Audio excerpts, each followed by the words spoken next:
morning, dear students. We were talking about vapor pressure and Raoult's law.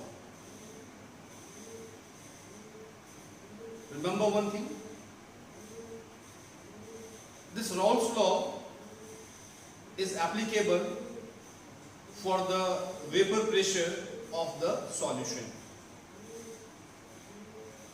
and it is having three statements. So you have to be very careful in your board examination that which statement we have to write according to the given question. So I told you yesterday about the definition of vapor pressure. The pressure exerted by the vapors above the liquid surface at equilibrium and at a particular temperature, at a given temperature, is called vapor pressure. And then I have told you that if a non-volatile solute is added to the solvent, then the vapor pressure of solution will decrease. If the vapor pressure of the solution is compared with the vapor pressure of the pure solvent, then the vapor pressure of solution will always be less than the vapor pressure of the pure solvent. Reason was quite simple. As the evaporation takes place from the surface of the solvent, or we can say the solution, or evaporation is a surface phenomenon. The solvent molecules or the water molecules which are present at the surface of the liquid gets converted to the vapors. Gets converted to the vapors. If a non-volatile solute is added, then at the surface we will be having the arrangement of solvent molecules which are volatile in nature and solute molecules which are non-volatile in nature. Volatile means which can be converted into vapors. Non-volatile, which cannot be converted to vapors. So here we have added a solute which is non-volatile in nature, like sodium chloride, like sugar, like urea. These all are solids and these are non-volatile in nature. The molecules of NaCl or the molecules of sugar or the molecules of urea will never form vapor when dissolved in water or when dissolved in solvent.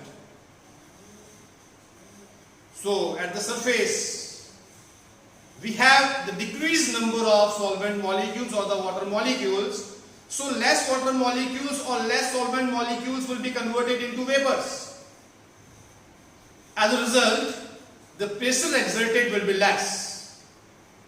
More the number of water vapors or more the number of solvent molecules in the vaporous state, more will be the vapor pressure exerted. So vapor pressure is directly proportional to the number of vapor molecules. So let us start with the Raoult's law. And the Raoult's law is having three statements. So let us start with the first statement of Raoult's law. When to use the first statement of Raoult's law is very important. So whenever a non-volatile solute is added to solvent, then in that case we have to use statement number 1. If if we are explaining vapor pressure with respect to solvent or the water, then we have to use statement number 1. And statement number 1 is the vapor pressure of a solution containing non-volatile solute is directly proportional to mole fraction of the solvent. If concentration of solvent molecule is more, then the vapor pressure exerted will be more. So here we can write PA, that is vapor pressure of the solution in which non-volatile solute is there. Vapor pressure of the solution or the vapor pressure of the solvent in solution is directly proportional to the mole fraction of the solvent or the mole fraction of water, which can be written as PA equals to P naught A XA. XA here stands for mole fraction of solvent or mole fraction of water. P naught A is the vapor pressure for pure solvent or vapor pressure for pure water. It will be maximum because it is for pure solvent or pure water. It can be represented graphically. So on y-axis I am using vapor pressure and on x-axis I am using mole fraction of solvent or mole fraction of water. Towards this side, the value for mole fraction of water or solvent is 0. Towards extreme right, the mole fraction of solvent or the mole fraction of water equals to 1. It means here water is absent. Here on towards extreme right is pure solvent or pure water. Absence of solute is there. But in between 0 and 1 is the solution. Is the solution in which non-volatile solute is added.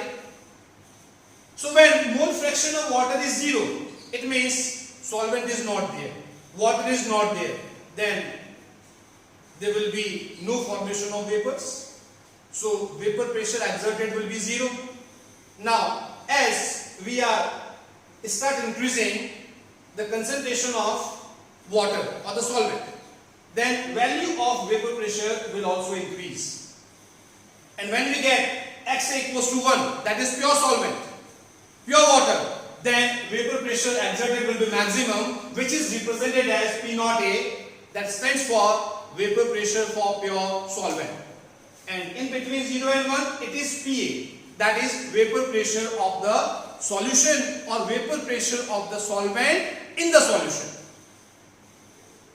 So it is statement number 1. Now, when vapor pressure is expressed with respect to mole fraction of non-volatile solute, then in that case we have to use statement number 2. So again we can write down. We are talking about the solution containing non-volatile solute. And now here vapor pressure will be expressed in the form of or with respect to non-volatile solute. So here again I can write down PA equals to P naught A XA from statement number 1.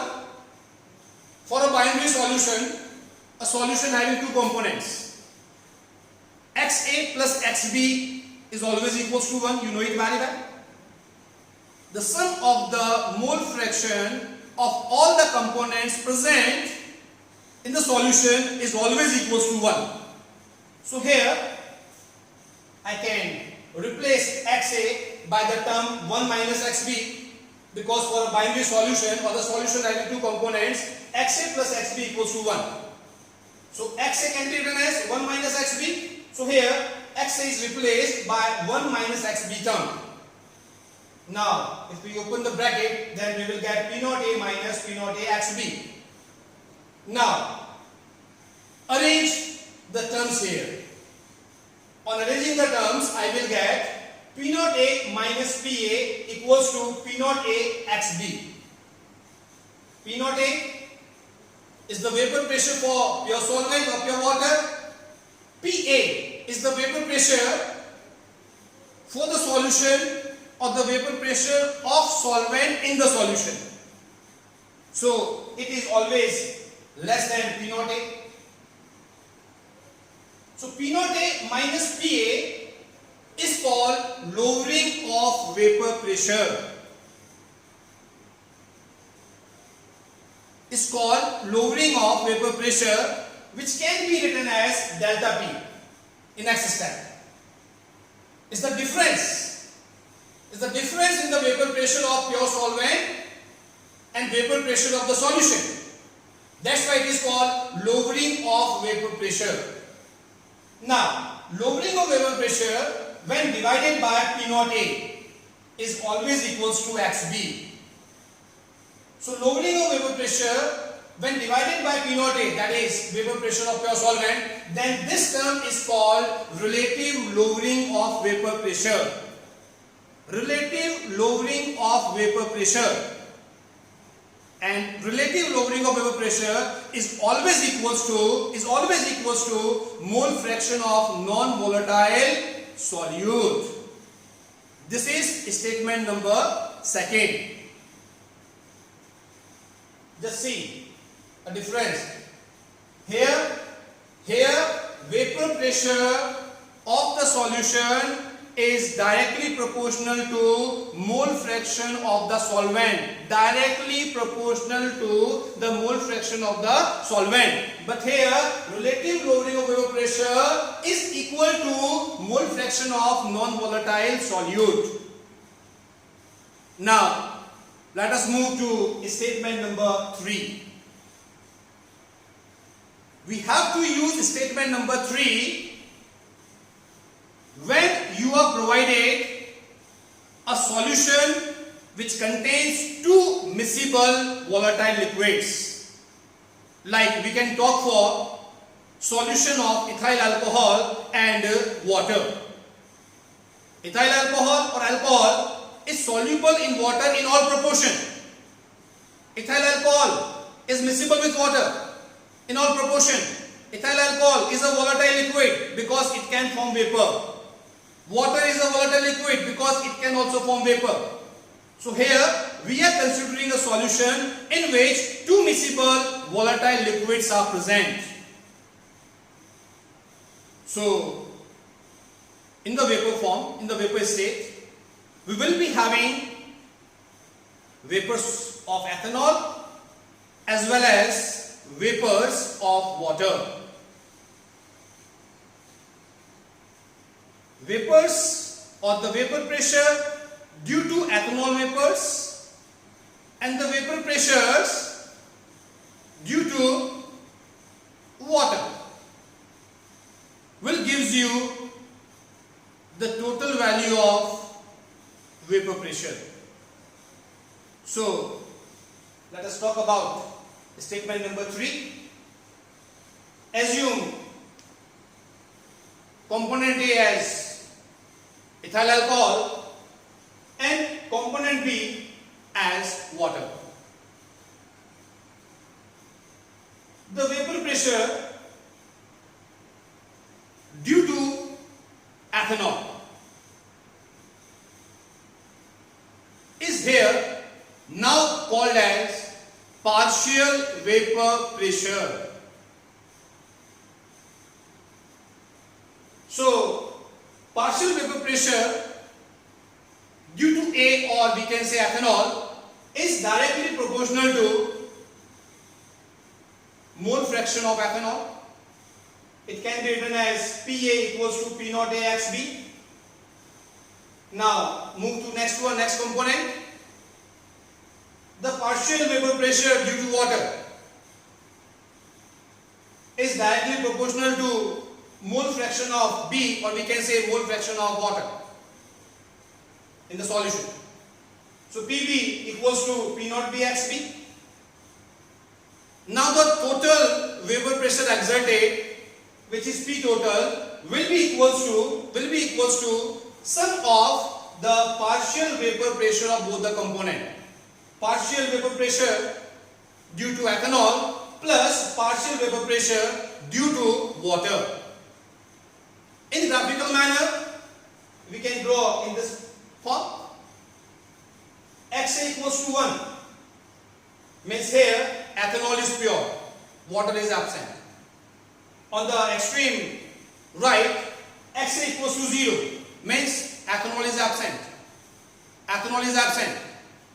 Xb equals to 0 on extreme left means water is not there. Xb equals to 1 means water is pure. Ethanol is absent. Now, in between extreme right and extreme left is the solution. Here ethanol is pure and here water is pure. In between extreme left and extreme right, it is the solution which contains two miscible volatile liquid. So when Xa equals to 1, that is only ethanol is there, then we will get P naught A value. Vapor pressure due to pure ethanol, that will be maximum. On extreme right, we will get P naught B. Vapor pressure of pure water, it will be maximum. Now, as we are moving from left to right, the mole fraction of ethanol will decrease. That's why the value of vapor pressure exerted by ethanol vapors will decrease, and towards extreme right it will be 0 because ethanol is absent. Now, as we start moving from left to right, the value for the mole fraction of water will increase. That's why the value for vapor pressure exerted by water vapor will increase, and here you will get the maximum value because pure water is there. So if we want to get the value for total pressure, then it will lie somewhat here.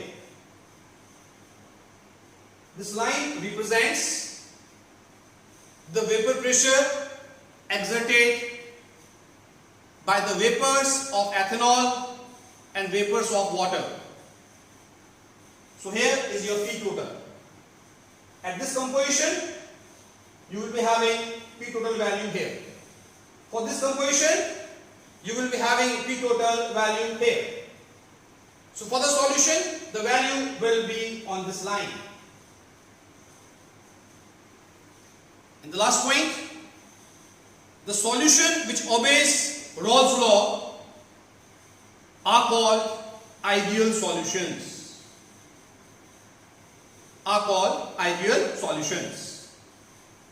Thank you.